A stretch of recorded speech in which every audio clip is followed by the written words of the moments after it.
Princess Diana, the 31st of August 1997. It saw a light put out in the world. However you think the car crash happened, the fact that Diana tragically lost her life in that car crash is something that resonates down through the decades and still causes distress to this day. Of course for her family, but also to those millions and millions across the world that loved her and still continue to love her. There's no doubt about it that a light was put out in the world that day. Today, because we're in August, my mind always goes to Princess Diana, and I thought, we'll use the tarot to have a look into the energies around her. And you won't believe what I found. So stay tuned if you're interested in Princess Diana and the energies around her, both before and after her passing. Hello and welcome to the Sky Spirit channel. Today I'm going to have a look into the life and the passing of Diana Frances Spencer, otherwise known as Princess Diana. Much loved by us all. So I do this with integrity, and I'm going to do this very sensitively. For those of you who might think it's wrong for me to do tarot on Princess Diana, I'd like to say that she herself was very into tarot and astrology, and I always approach these things very sensitively. So today I'm going to have a look at the energy around Diana, her life, her formative years, her adult years, and also moving forward into the darker times of her passing and the energy around her now, the energy around her in spirit. I'm going to use a significator, and I've calculated Diana's significator using a system I call Pythastro, which uses numerology and astrology to calculate a core tarot card to become part of the narrative for this person. Now, it would be really easy to use the Queen of Cups as a significator because Diana, the princess or Queen of Hearts, and also the Queen of Cups is somebody who is a water sign, and Diana was a Cancer. But for this reading, I decided to use the Pythastro method, which I find to be more accurate. Now, Diana's Pythastro core card comes out as the Page of Pentacles. So straight away we know that Diana had a youthful and exuberant outlook on life. This card is called the Earnest Student, and it's a personality of somebody who's marked by curiosity and potential. She has ambition, but it's not sort of the ambition where you'd walk all over somebody to get something. It's like hoping for things to happen, setting your mind on something and being able to focus on the path to get there. She was all about learning, and this is very often a card associated by people who are on a constant sort of mission to find the truth about the world and about themselves. So you can expect these people to take a firm sort of belief to have a firm belief, I should say, in spiritual matters. And I'm working on like the meaning of life. She would have approached life with a genuine thirst for knowledge in all respects, and would always have been interested in new study and new training. Now, conversely, these people are often not very book smart as such, or they might not have done very well at school because they're so wide-eyed and there's so much to learn about. But spiritually, and when it comes to learning things about the real world, not the book world, they are such avid and attentive learners, and they're very grounded as well to the natural world. So enjoy learning about and keeping perhaps animals and plants, and even things like stones and crystals appeal to people with the Page of Pentacles. Their learning process, as I said, they might not be book smart, and their learning process can be slow, but like all things with Pentacles, it's normally very grounded and steady, and what they learn they tend to remember, and they tend to use it to good effect as well. On the darker side, they can struggle with self-worth and also that imposter syndrome. They're very aware of the fact that they're not particularly book smart, and they can appear to worry too much about that. They can also, in the shadow, they worry about appearing naive. So they always think they appear to be the child. And it's because they have a very childlike approach and a childlike mind as a page when they're approaching life in general, but there's that constant fear that they're being judged for being too naive as well. So in a relationship, this page, somebody with this as their core card, this person would value developing with a partner and being held closely by a partner, nurtured by a partner. She would like to have grown together with somebody who was an equal and somebody that she could bounce off. Now she would have come across quite shy and unsure of herself in love, particularly if she was unsure of whether that person loved her or not, and might have struggled with some trust issues which were really built around her sense of not having that true sense of her own worth more than anything else. She would have flourished in a relationship where there was mutual support, somebody that was always there for her. She would need somebody who was attentive. I mean, not to spoil her, but somebody that could accommodate her emotional needs and to give her that support and encouragement for those areas of her life where she felt that she didn't have the full judgment of it, or where she felt unsure or not quite sure where to go with next steps and everything. She would have appreciated somebody who could advise, somebody who could be there for her. Now, with this as a core card, the core card, when we talk about Pythastro, this influences the rest of the cards that we look at in a spread. Now, the spread that I'm going to do today is sort of a hybrid between the Pythastro, because I'm using Pythastro for the core card here, which I think is impossible, but which I think is important because we're doing this for somebody who has passed. So it makes it a little bit different. But this card will influence what we see from the development from her early years through her formative, through her adult life, and her passing. So we're looking at this influence of the Page of Pentacles, that knowledge seeker, that earnest seeker of truth, the earnest student playing out throughout her lifetime, her incarnate lifetime on this planet. So let's move across to my card screen here. Now, as I said, this is a mixture, a hybrid, if you like, of Pythastro and sort of a standard way of reading tarot. So I'm going to put that card down there so we can get more cards on the screen. I'm going to give these cards a bit more of a shuffle. I have been shuffling extensively before I actually started this, but I'll just finish off with that extra shuffle there. Okay, so we're going to lay the cards out and then I will go through what they mean. I'm hoping I can get them all on the screen. And there's my dogs barking in the background. If you've watched my readings before, you will know I'm just moving my microphone across there because I've just remembered that people told me the sound was a bit low at times when I'm looking at the cards. So I have moved the microphone. Let's try and get these on the screen. In fact, I tell you what, we'll put the significator card, our Page of Pentacles, there, so I can get these 3 rows of cards on the screen for you.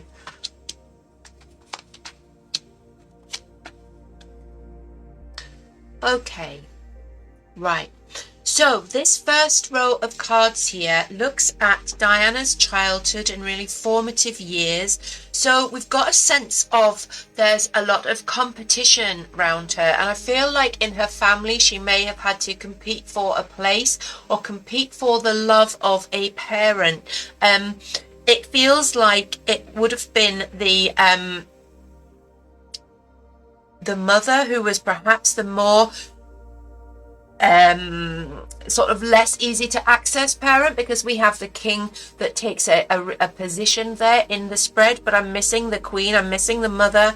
There is not a mother influence here. So I feel like she may have had to compete for affection, and I feel that this may have because she is the Page of Pentacles, it's like it would have fed into that feeling of not having a feeling of self-worth or suffering from low self-esteem, and this would have been to do with this initial having to fight for attention or having to compete against influences that were beyond her control. So I feel like in her home life there was this lessons were being learned, and it feels like there was not lessons learned by her parents in how they were dealing with their children, and I feel like there may have been problems with discipline in the fact that the way that it was dealt with. Were these children disciplined too harshly, or were they sort of not disciplined enough? It feels like they weren't wisely shown the way forward. There wasn't that, this is my Eight of Pentacles here, there wasn't that continual attention to needs and attention to their growth. So they're putting up with a lot of competition with each other, and perhaps with things that have gone on in the past with the parents, that had sort of taken the parents' attention away, and then lessons not being learned. So this sort of not being shown the way in life, not being shown how to progress, not being taught by elders properly. Okay, now what I also have interestingly here in Diana's childhood and past is the Star card, which is really beautiful because it indicates somebody who at the very start of their life had their dreams set high. I'm pulling a significator for this card as well, and we've got the Three of Cups. So we've got somebody here, this Three of Cups. If you have a look at this card, this is a card. It's put me back on the screen so I can show you the card more easily. So this is a card. Let's show you these two cards together.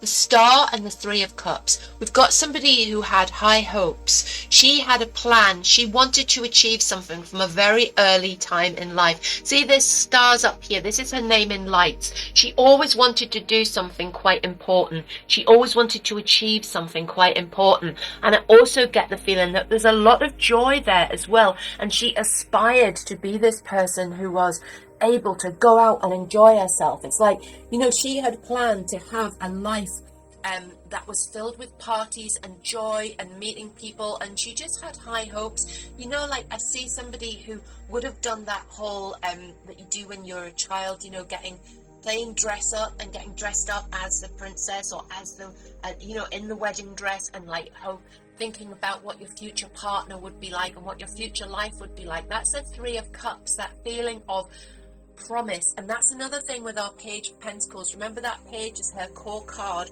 will have an influence over every stage of her life, and it's that thirst for knowledge, that being that youthful, exuberant person who is full of inspiration and at the beginning of something. So tying that in with these two cards, it's like she always sort of had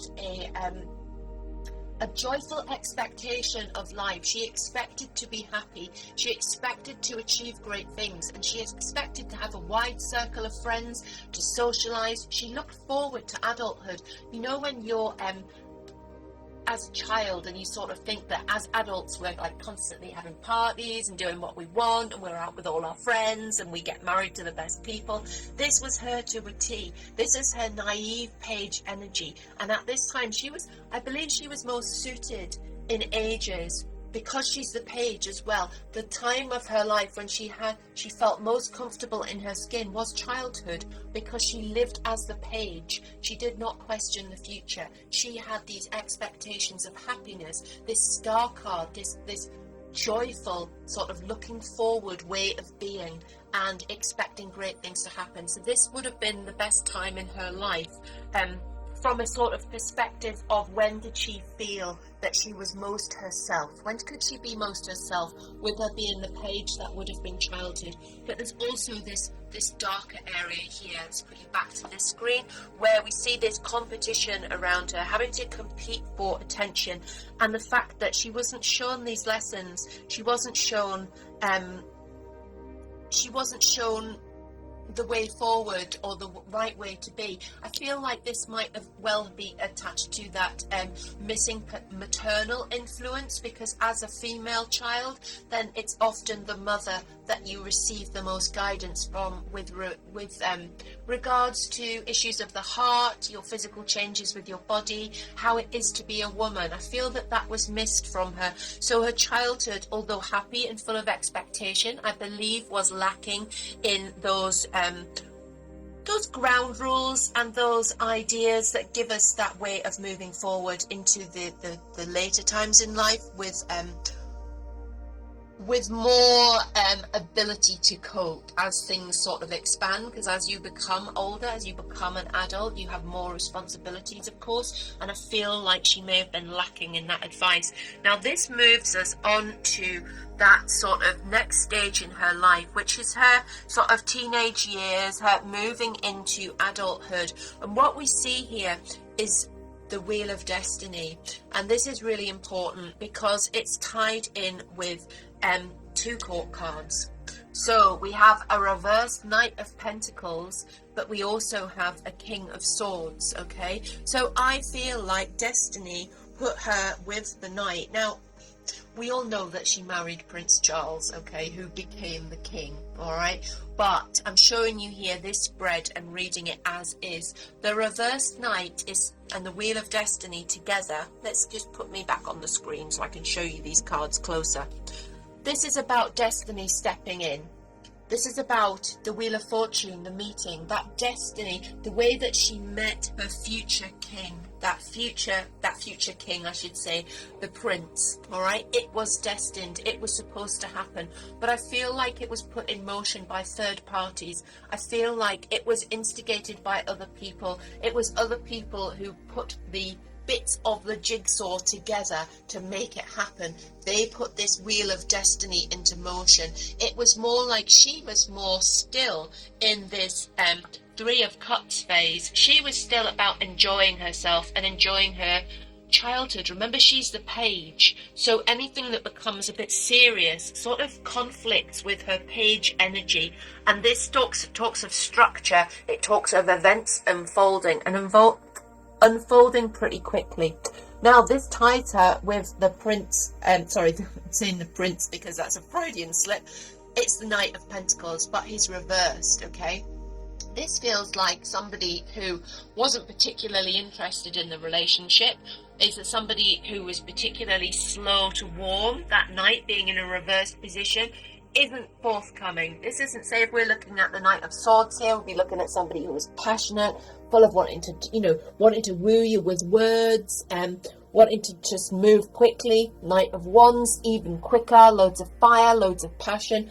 Knight of Pentacles, slower, steady, again tied in with what should be done rather than where the heart is. Yeah, also because this is a reversal, this is like a blocked energy. This is somebody who really didn't want to be involved in this destiny. Now look at the difference between our youthful exuberant page and that darker Knight who has got a negative sort of cast to him being reversed, and that Wheel of Destiny between them. So they were brought together by fate.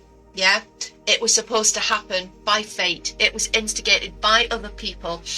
There was sort of I feel that there was alternative motives, agendas going on. I mean, that's easy for me to say, isn't it? Because it seems pretty obvious, but you can see this is what it says in the cards as well. My interpretations aren't a million miles away from traditional interpretations, so you could look this up for yourself, okay?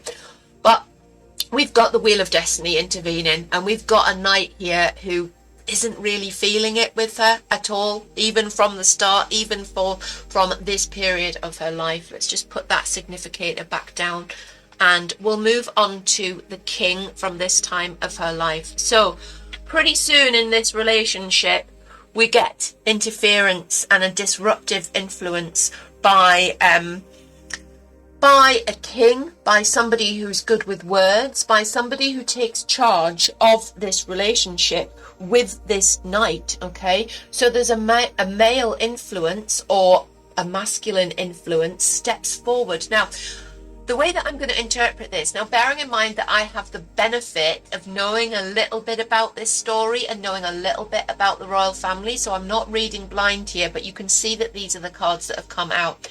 I interpret this as the establishment, this King of Swords, King and Queen, Queen Elizabeth, Prince Philip, the whole establishment, the whole of the House of Windsor sort of coming into rule to make this happen. Now it feels like they are also associated with putting the wheels in motion for that relationship.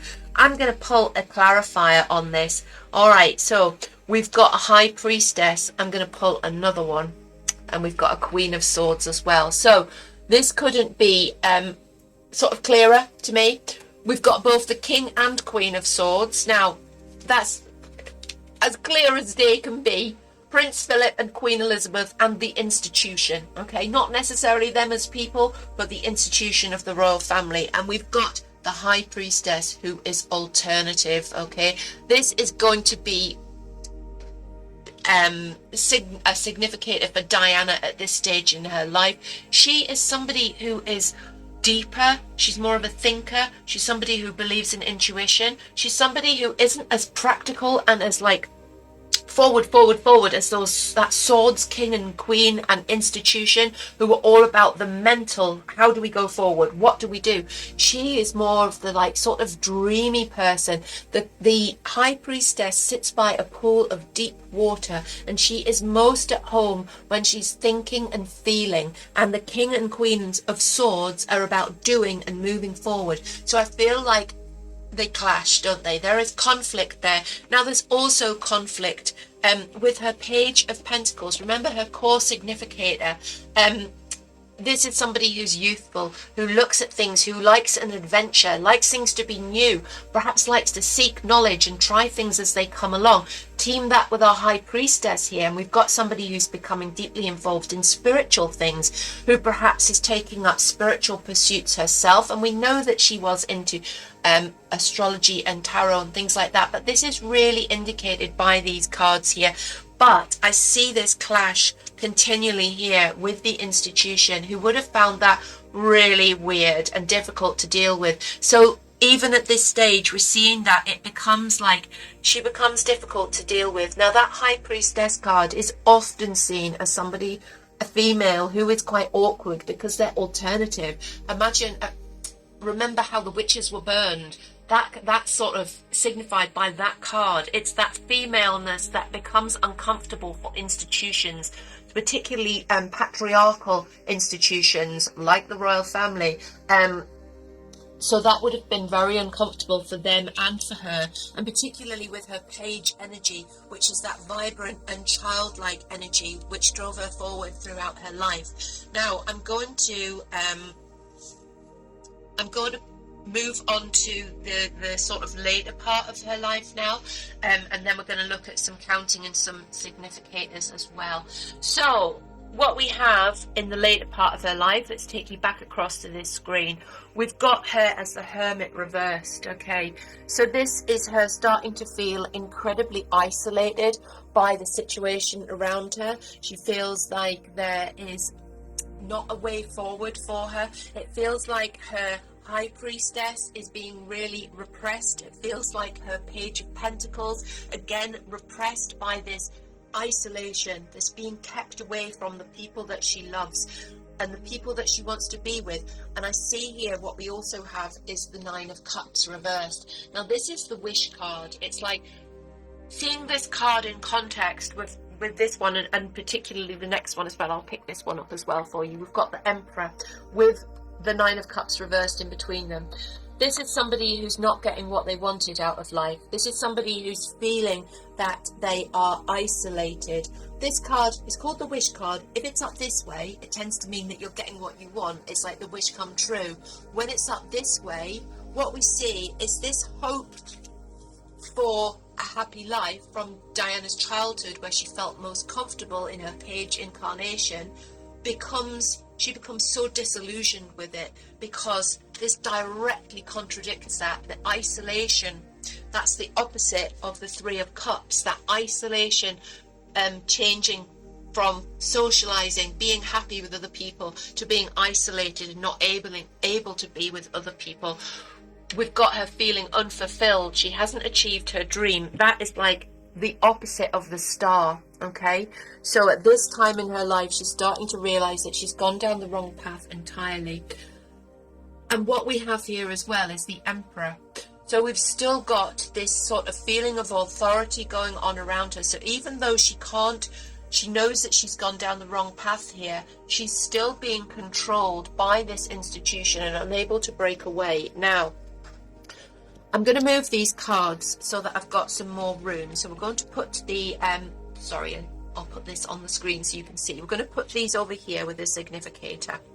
We're going to move these down, these over to here, and I'm going to put some cards down for the last part of Diana's life. Okay, what we're going to do, I'm going to shuffle these cards for you, so you can see that. In fact, I'll shuffle them over here. It's easier for me to do it with my hands down. Very difficult to shuffle when you're on camera as well. You know, it's like, oh, always sort of drop them all over the place, but when I shuffle before I do a reading, I tend to spread them out all over the table and sort of pick up. So just to show you that these are shuffled before I put the last cards down. So we have the Page of Cups. So we have her moving into a new relationship and seeing a new path forward. We have the Seven of Wands. We've got challenges straight away, and then we've got the Eight of Cups reversed. So we've got her still not being able to leave, still not being able to get away from the institution that's held her back. And then we've got the Four of Wands. How interesting. Now I'm going to leave it at that before I move over to pulling some more significators. So let's look at these cards in more detail. So we have got the Page of Cups, the Seven of Wands, the Eight of Cups reversed. So what do these cards mean? These see Diana in her sort of final years, starting something new. Now remember, she's the Page of Pentacles, and there we have the Page of Cups. So we have the lifelong learner, and then we change that into the start of romance and magic. So it feels, she starts to feel that she can let go of some of the shadow of the Page of Pentacles, which is that lack of self-worth and always worrying about looking naive, always worrying, like, is she being judged for being too childlike? When she becomes the Page of Cups, she embraces feeling childlike. She embraces the start of a new relationship with herself and with a significant other.